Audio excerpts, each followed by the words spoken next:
Board परीक्षाएं नज़दीक आ रही हैं, तो इसलिए 10th क्लास से संबंधित कुछ फार्मूला मैं बच्चों के लिए अपलोड कर रहा हूँ। इनको नोट कर लें और बहुत अच्छी तरीके से याद कर लें। सूत्र जितने अच्छी तरीके से आपको याद होंगे तो सवाल आपके लिए आसान हो जाएंगे। फर्स्ट चैप्टर है वास्तविक संख्याएं। उसमें लिखा हुआ पहला फॉर्मूला है भाज्य बराबर भाजक गुणा भागफल प्लस शेषफल। भाज्य भाजक भागफल और शेषफल में संबंध का फॉर्मूला है। दो संख्याओं और उनके मासा और लासा में जो संबंध होता है उससे संबंधित फॉर्मूला है पहली संख्या गुणा दूसरी संख्या बराबर मासा गुणा लासा। अभाज्य संख्याएं। अभाज्य संख्याएं क्या होती हैं? ऐसी संख्याएं जिनके केवल और केवल दो ही गुणनखंड होते हैं, अर्थात जिनमें एक और स्वयं उस संख्या का भाग जाना चाहिए, उन संख्याओं को अभाज्य संख्याएं कहते हैं। जैसे 2, 3, 5, 7, 11, 13, 17, 19, 23, 29, 31 ... इन सभी संख्याओं को आप चेक करें। इनके केवल और केवल दो ही गुणनखंड होंगे। एक तो सभी संख्याओं में एक का भाग जाएगा और स्वयं उस संख्या का भाग जाएगा। इन्हें कहते हैं अभाज्य संख्याएं। आई प्राकृतिक संख्याएं, नेचुरल नंबर जिन्हें इंग्लिश में कहते हैं, वो होती हैं 1, 2, 3, 4, 5, 6 ...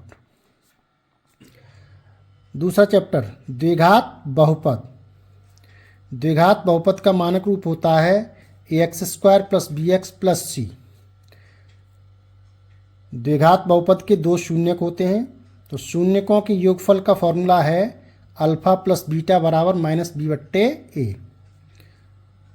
शून्यकों के गुणनफल का फॉर्मूला है अल्फा × बीटा बराबर c/a।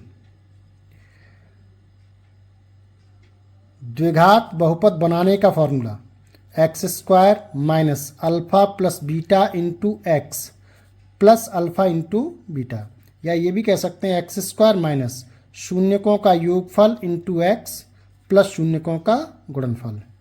अब आइए त्रिघात बहुपद का मानक रूप ax³ + bx² + cx + d।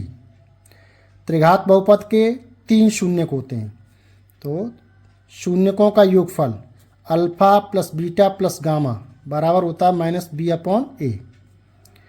दो शून्यकों के गुणनफलों का योगफल alpha beta + beta gamma + gamma alpha बराबर होता है b/a।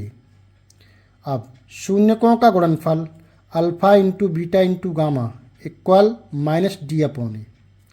से त्रिघात बहुपद बनाने का सूत्र होता है x³ - alpha + beta + gamma × x² + alpha beta + beta gamma + gamma alpha × x - alpha beta gamma.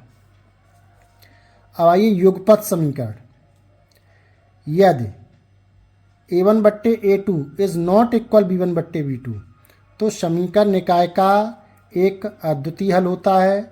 समीकरण निकाय संगत होता है और रेखाएं एक बिंदु पर प्रतिच्छेदित करती हैं, जहां a1 समीकरण फर्स्ट में x का गुणांक, a2 समीकरण सेकंड में x का गुणांक, b1 समीकरण फर्स्ट में y का गुणांक, b2 समीकरण सेकंड में y का गुणांक। यदि a1/a2 = b1/b2 = c1/c2 होगा, तब समीकरण निकाय के अनेक हल होंगे।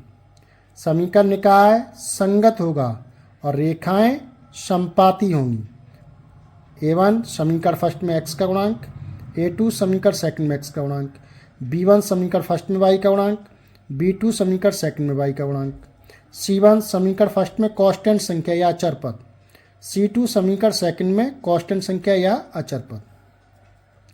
यदि a1/a2 = b1/b2 ≠ c1/c2, अर्थात a1/a2 और b1/b2 के मान तो समान होंगे परंतु c1/c2 का मान समान नहीं होगा, तब समीकरण निकाय का कोई हल नहीं होगा। समीकरण निकाय असंगत होगा और रेखाएं समांतर होंगी। दूरी बराबर होता है चाल गुणा समय। समय बराबर दूरी बट्टे चाल। चाल बराबर दूरी बट्टे समय। ये तीनों फॉर्मूला दूरी, चाल और समय में संबंध के सूत्र हैं। यदि चाल किलोमीटर प्रति घंटा में दी है तो उसे मीटर प्रति सेकंड में बदलने के लिए 5/18 का गुणा करते हैं, और यदि चाल मीटर प्रति सेकंड में दी है तो उसे किलोमीटर प्रति घंटा में बदलने के लिए 18/5 का गुणा करते हैं। 3 क्रमागत संख्याएं x, x+1, x+2 क्रमागत संख्याओं में एक एक का डिफरेंस होता है।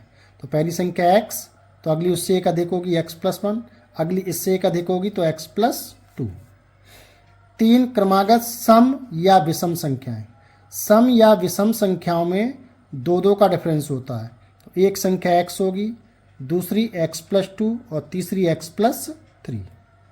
दो अंकों की संख्या के लिए जब भी सवाल आएगा तो आप मानेंगे 2 अंकों की संख्या 10x + y, जहाँ x दहाई का अंक होगा और y इकाई का अंक होगा।